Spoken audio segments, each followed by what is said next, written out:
47,8%. Essa é a rentabilidade da carteira no acumulado de 11 meses em 2025. Isso representa que a carteira está 165,34% acima da performance do Ibovespa. Fala, traders, investidores e investidoras, sejam todos muito bem-vindos a mais um vídeo aqui sobre a carteira e estamos falando da carteira no mês de dezembro, o último mês do ano de 2025. Até então, que performance temos para a carteira do ano? Lembro a todos, deixar aqui um disclaimer, que a rentabilidade no qual eu coloco aqui é a rentabilidade bruta. Não coloco aqui os dividendos pagos ao longo do ano, ou seja, realmente uma performance muito boa. Então, vamos ao que realmente interessa, vamos falar da carteira do mês de novembro, como fechou o Ibovespa e depois a gente entra no cenário econômico. Como eu estava mencionando, a carteira nesse mês ela rendeu 10,54%. Somente no mês de novembro, tá? Contra o Ibovespa, que rendeu 6,37%. Isso representa também uma alta de 165,46%. Então aqui a gente tem o acumulado, mas antes da gente já entrar realmente quais são os ativos que vão compor a carteira no mês de dezembro, quais ativos vão sair e tudo mais, vamos falar um pouco mais sobre o Ibovespa, qual a região de preço no qual ele se encontra, segue batendo topo histórico atrás de topo histórico. Então, vamos ao gráfico. Aqui a gente tem o gráfico do Ibovespa. Então, eu vou fazer uma análise mais completa. Como é o último mês de 2025, eu vou fazer uma análise desde o período pós-pandêmico até os dias atuais para a gente entender um pouco do momento no qual nos encontramos. Estou dando um zoom aqui, tá? Então, aqui, galera, ó, esta queda toda onde eu passo o meu mouse é a pandemia. Tudo isso daqui é o cenário pós-pandêmico. E aí, o que eu quero trazer aqui para vocês? Vamos analisar o Ibovespa. Logo após a pandemia, o Ibovespa se encontrou numa consolidação que perpetuou alguns anos. Só que dentro dessa consolidação, ele rompia topo histórico, só que não conseguia se manter acima do topo rompido. Ele rompia e logo devolvia todo o movimento. Então, vou mostrar isso aqui graficamente para vocês, tá? Eu trato o Ibovespa no período pós-pandêmico com dois tipos de consolidações, duas consolidações diferentes. A primeira foi essa daqui, de 2020, meados de 2020 até meados de 2023, onde aqui a gente teve um rompimento de topo histórico. O primeiro topo histórico era esse antes da pandemia, em 2020 a gente renova, em 2021 a gente renova novamente, mas devolve todo o movimento. Olha a correção que o mercado passou. Ficou mais alguns anos travado, até que a gente tem uma nova consolidação que vem de meados de 2023 até meados de 2025, que é essa microacumulação aqui. Dentro dessa microacumulação, a gente também teve essa peculiaridade que foi rompimento de topo histórico, ó, esse era o topo histórico do Ibovespa em 2021, 22, 23. Aí, finalzinho de 23, ele rompe, corrige. 2024 ele rompe de novo o topo histórico e devolve todo o movimento. 2025 é aqui que nos encontramos. Então, vamos para a analogia de 2025. Deixa eu dar um zoom aqui para ficar mais claro.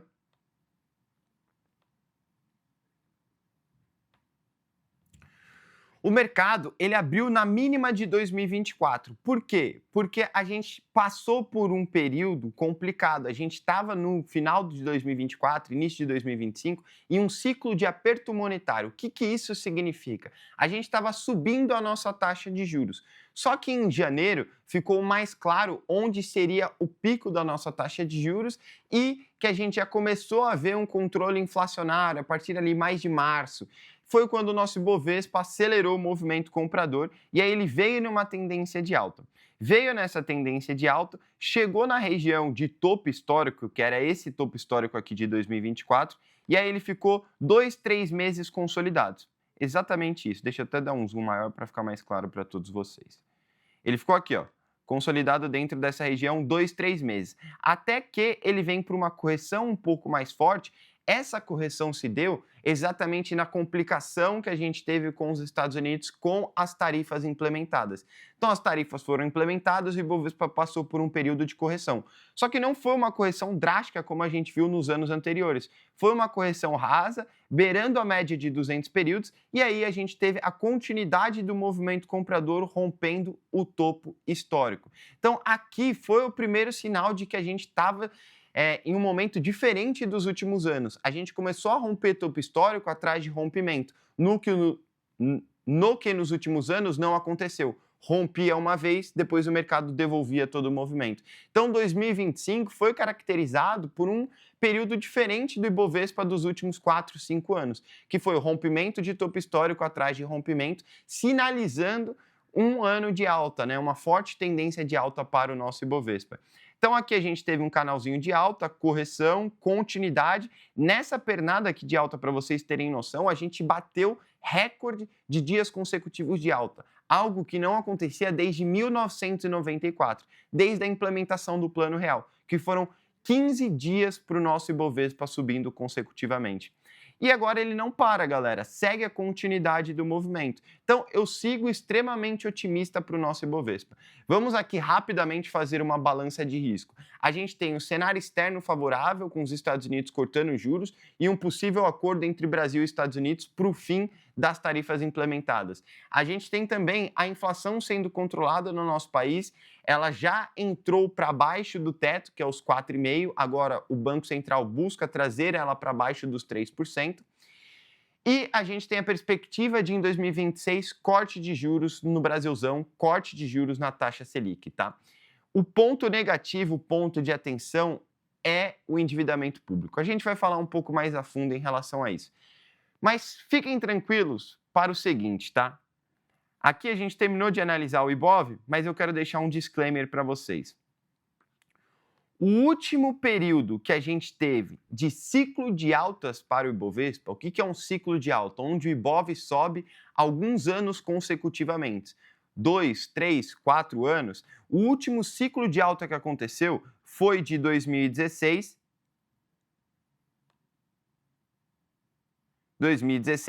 a 2020. Durante esse período, o Ibov subiu 215%, 220%, tá? E a gente pode estar em um ciclo de alta, no início de um ciclo de alta. Pô, Rafael, eu não consegui surfar essa tendência, fiquei de fora o ano todo do Ibovespa, dá ainda para entrar, tá tarde. O que eu diria para você? O Ibovespa, ele subiu muito em 2025. Eu estou otimista para o próximo ano, claro que atento em relação ao endividamento público. Para mim, esse é o fator que pode colocar uma água no chope do Ibovespa. Mas, quando a gente olha para os nossos índices, a gente tem alguns, o principal é o Ibovespa, mas quando a gente olha para o Ibov, ele está em uma forte alta. Quando a gente olha para o índice de Small Cap, olha o quão longe ele se encontra do topo histórico, 35%. E o último ciclo de alta para o nosso Ibovespa, de 2016 a 2020, o índice de Small Cap, ele performou nada mais, nada menos do que 328%, ou seja, 110% acima do Ibov. Então, a conclusão é a seguinte: a performance do Ibovespa esse ano é muito puxado pelas grandes empresas, pelas blue chips. Por quê? Porque a gente teve um alto ingresso de capital estrangeiro e esse capital estrangeiro busca exatamente as ações mais líquidas, as maiores empresas do nosso Ibovespa. Só que se a gente passar por um ciclo de alta, as empresas de menor capitalização, as empresas de setor cíclico da nossa economia, ainda têm um bom upside. Então, para quem olha para 2026, para quem olha para os próximos meses, talvez o índice de small cap, as ações que compõem o índice de small cap, podem ainda apresentar uma boa valorização. E aí eu já deixo o disclaimer. A seleção do ativo para o mês de dezembro tem muito a ver com o racional por detrás desta lógica. Agora que falamos sobre a parte de análise técnica, a região onde o Ibovespa se encontra, casando isso também com a parte econômica, com o momento econômico no qual vivemos, falamos sobre o small cap, agora a gente vai entrar realmente no cenário econômico, nas notícias, o que pode afetar o mês de dezembro. Então, a gente primeiro fala de Brasil, depois a gente fala de Estados Unidos, mundo, e por fim a gente entra então na carteira, na seleção dos ativos para o mês de dezembro. Bom, vamos então às primeiras notícias. Como eu antecipei, Lula conversou com Donald Trump nesta semana e ele diz o seguinte, que espera uma nova revogação das tarifas após o diálogo entre os dois presidentes. Então, a gente está tendo uma aproximação entre o presidente Lula e Donald Trump para colocar um fim em relação às tarifas implementadas. Se tirar essas tarifas, os produtos brasileiros, principalmente as commodities, voltam a ter uma competitividade no mercado norte-americano, o que pode ajudar a nossa balança comercial. Então, esse é um ponto positivo que pode entrar em vigor já no mês de dezembro. A gente pode ter uma solução entre Brasil e Estados Unidos. Então, atenção, porque isso daqui pode impactar a performance do Ibovespa em dezembro. O outro ponto de atenção, galera, é o seguinte, tá? A gente está vivendo um período de um cabo de guerra entre mercado e Gabriel Galípolo. Por que eu digo isso? Vou até me ajeitar na cadeira aqui para falar isso para vocês. A gente vive um período onde a taxa Selic está em 15%, a maior taxa desde 2006, ou seja, praticamente há 19 anos a gente não viu uma taxa neste patamar de preço. E a taxa está nesse patamar de preço para gerar um controle inflacionário. Só que ao longo de 2025, a inflação já deu sinais que está em queda, já está arrefecendo, e agora em novembro, pela primeira vez no acumulado de 12 meses, ela deu sinal que ela está dentro da banda do Banco Central, né? Ela está dentro do teto. Ela bateu 4,43, o teto é 4,50. Só que Gabriel Galípolo segue reforçando a mensagem de que o Banco Central está focado em trazer a inflação para abaixo dos 3%. Então a gente vive esse cabo de guerra, onde o mercado, otimista com a queda inflacionária, acredita que a gente possa ter um corte de juros já em janeiro, e Gabriel Galípolo puxa a corda para um lado mais cauteloso. Ele sempre vem com essa mensagem. BC colocará juros no nível e pelo tempo necessário para convergir para a inflação. Outra notícia que ele soltou nesses últimos dias, também aí correlacionada mais com o dólar, ele disse o seguinte: hoje o dólar está relacionado à política monetária e menos à Fed, ou seja, ele quer dizer que a queda do dólar está correlacionada com a alta taxa Selic, que traz muito ingresso de capital estrangeiro, então aumentando a oferta a gente tem uma queda de preço, do que uma posição de hedge. Então a gente vive esse período e a incógnita para o nosso país, para o Brasil, é quando que vai iniciar o corte de juros? Que vamos ter corte de juros é certo. O que a gente não sabe, quando se inicia e o tamanho desse corte. Então, a gente precisa ir mensurando os dados econômicos, as falas de membros do Banco Central, principalmente de Gabriel Galípolo, para a gente ter uma maior definição do que pode vir a acontecer com a economia brasileira e aí sim a gente conseguir se posicionar para ter bons resultados dentro do mercado. Então, Brasil, falamos da relação comercial de Lula com Donald Trump, falamos da situação de política monetária e agora a gente vai entrar no lado fiscal, no lado de equilíbrio das contas públicas. Por quê? Porque no mês de dezembro, agora, a gente tem o Congresso voltando à LDO. O que é a LDO? É a Lei das Diretrizes Orçamentárias. Ou seja, ela serve como um parâmetro, como uma base para o orçamento de 2026. A gente vive ainda um período delicado em relação ao endividamento público. Então, como que vai sair esse orçamento? Vai ser um orçamento que vai bater as metas fiscais? Não vai bater? Vai deixar alguma coisa de fora? Não vai deixar? Todas essas situações podem impactar a performance do Ibovespa, porque a gente está falando diretamente de política fiscal e endividamento público. Então, a gente precisa ficar atento como que vai se definir a lei das diretrizes orçamentárias, porque, de novo, esse é o fator que pode impactar a performance do Ibovespa. É o fator, o calcanhar de Aquiles do nosso país é o endividamento público. Então, eu estou otimista, mas com um pezinho atrás, sempre quando eu olho para o endividamento público, tá? Então, eu sempre vou deixar essa ressalva aqui. Agora, finalizamos o cenário interno, vamos falar sobre o cenário externo, vamos falar sobre o mundo, em um destaque especial para os Estados Unidos, que no dia 10 de dezembro de 2025 decidem sua taxa de juros política monetária. Hoje, o mercado precifica com 89,2% a chance de um corte de juros, o que é extremamente benéfico para o nosso país. Por quê? Os juros nos Estados Unidos está em 3,75%, 4%, enquanto o nosso juros está em 15%. O spread está nesse tamanho. Se o spread aumenta, aumenta a atratividade do Brasil e aí a gente tem um aumento do ingresso de capital estrangeiro.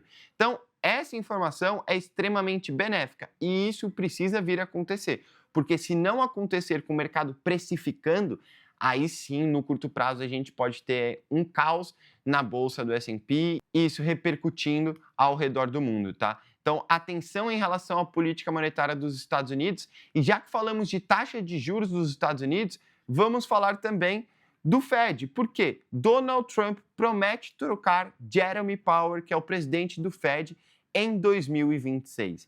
Então, mudar a cadeira do presidente do Fed, quem decide os juros, vamos dizer, os juros norte-americanos é considerada a taxa livre de risco ao redor do mundo, então ela é um balizador para as políticas monetárias ao redor do mundo.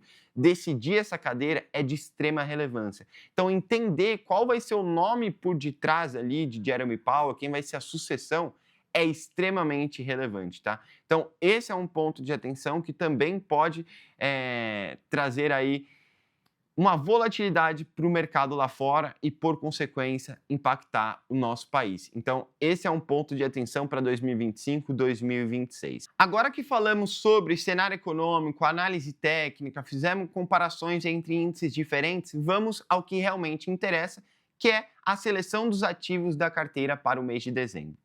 Bom, galera, o único ativo que vai sair é Copel, sai da carteira, tá? E aí, lembra no começo do vídeo que eu fiz a analogia para vocês que o Ibovespa subiu muito, o índice de small cap ainda não subiu. Então, as empresas que acompanham o índice de small cap, para mim, ainda tem espaço para uma boa valorização, um bom upside. Então, o racional por detrás da seleção dos ativos do mês de dezembro foi esse. Selecionar uma empresa small cap, uma empresa que tenha um bom upside, uma empresa no setor cíclico que se beneficie também do corte de juros pelo um boom econômico, vamos dizer assim. E a ação selecionada foi Rente 3, Localiza. Portanto, a gente tira Copel da carteira, uma empresa do setor de energia, e coloca a Rente, uma small caps do setor de locação de automóveis, de vendas, uma empresa que depende de momento econômico, de corte de juros.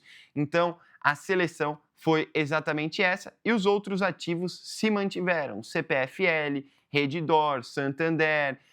Portanto, a carteira para o mês de dezembro ficou composta por Rente 3, CPFL, Redditor, Sub11 Santander, Drogasil, Equatorial, Vibratim e VEG. Então, a gente ainda tem empresas de setor perene da economia, mas cada vez mais a gente começa a se expor para empresas de menor capitalização, de maior volatilidade, visto que também a gente tem uma gordura bem tranquila, dado a rentabilidade do ano.